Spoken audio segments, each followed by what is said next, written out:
Assalamualaikum warahmatullahi taala wabarakatuh. Alhamdulillah kembali kita lagi pada minggu ini di dalam subjek ibadah tahun 5 bersama Ustaz Faiz. Okey. Pada minggu lepas Ustaz dah menerangkan uh, pengertian solat jamak, jenis-jenis solat jamak ada berapa? Ada dua. Okey, jenis-jenis solat jamak ada dua, iaitu solat jamak takdim dan solat jamak takhir. Okey. uh, Ustaz dah terangkan berapa solat yang boleh dijamak dan qasar. Okey, ada berapa? Ada 4, iaitu solat zuhur, solat asar, solat maghrib dan solat isya. Okey, hari ini pada minggu ni jadi kita akan pergi kepada syarat-syarat syarat-syarat sah jamak takdim. Okey, syarat-syarat sah jamak takdim.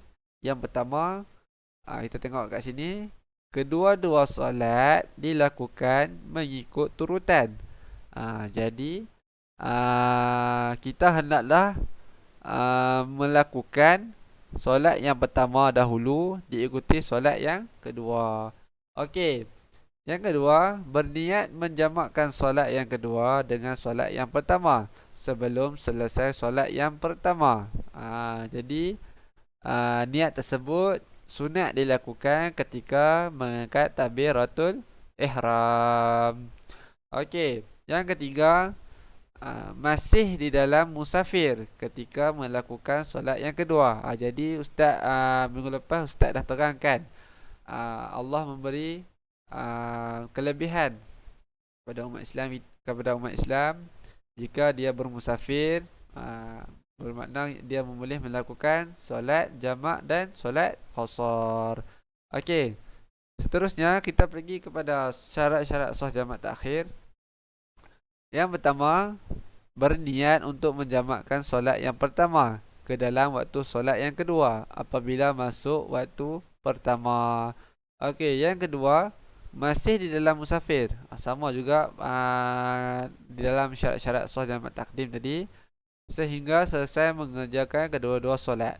Yang ketiga, tidak disyaratkan tertib bagi kedua-dua solat. Boleh dimulakan solat pertama dahulu atau solat yang kedua dahulu.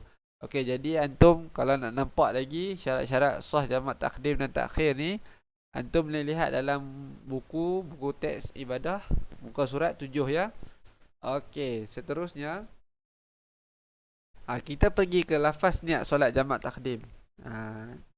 Kat sini Ustaz akan baca, antum dengar dan ikut sekali ya. Okey. Kita pergi ke lafaz niat solat jamak takdim antara solat zuhur dan solat asar. Okey. Yang pertama, usalli fardhu zuhri arba'a raka'atin majmu'an ilaihil asri adaan lillahi ta'ala.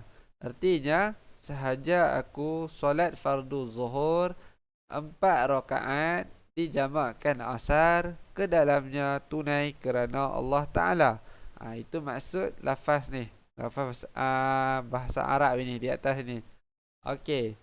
Ke bawah ni, usalli fardhal asri arba'a raka'atin majmu'an ilal zuhri adaan lillahi ta'ala. Artinya, sahaja aku solat fardu asar 4 rakaat dijamakkan zuhur ke dalamnya tunai kerana Allah Ta'ala. Okey, kita pergi ke lafaz niat solat jamak takdim maghrib dan isya. Usalli fardhal maghrib salasa raka'atin majmu'an ilaihil isya adaan lillahi ta'ala. Artinya, sahaja aku solat fardu maghrib 3 rakaat dijamakkan isya ke dalamnya tunai kerana Allah Ta'ala. Okey, kita pergi ke bawah ni. Usalli fardhal isya arba'a raka'atin majmu'an ilal maghrib adaan lillahi ta'ala. Artinya, sahaja aku solat fardu isya 4 rakaat dijamakkan maghrib ke dalamnya tunai kerana Allah Ta'ala. Okey, jadi Ustaz harap antum semua ikutlah apa yang Ustaz bacakan tadi. Okey. Kita pergi ke lafaz niat solat jamak takhir. Sama juga, cuma berbeza sikit sahaja. Tak banyak pun. Okey, kita tengok lafaz niat solat jamak takhir, solat zuhur dan asar.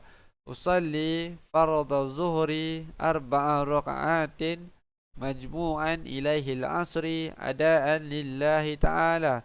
Artinya, sahaja aku solat fardu zuhur 4 rakaat dijamakkan asar ke dalamnya tunai kerana Allah Ta'ala. Okey, jadi ini adalah antara lafaz niat solat jamak takhir Zuhur dan Asar. Ini di sini lafaz niat solat jamak takhir solat Maghrib dan Isya. Okey, jadi antum nak lebih arif, nak lebih tahu, antum lihat dalam buku teks ibadah muka surat 8 dan 9. Okey. Sampai di situ sahaja, sampai di sini sahaja, maaf Ustaz, sampai di sini sahaja pengajian kita untuk subjek ibadah di dalam tajuk solat jamak dan qasar.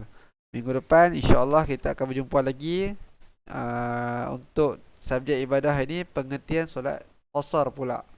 Itu minggu lepas kita dah belajar pengertian solat jamak. Minggu depan sekali lagi kita akan belajar tentang pengertian solat qasar. Okey, wabillahi taufiq wal hidayah. Wassalamualaikum warahmatullahi taala wabarakatuh.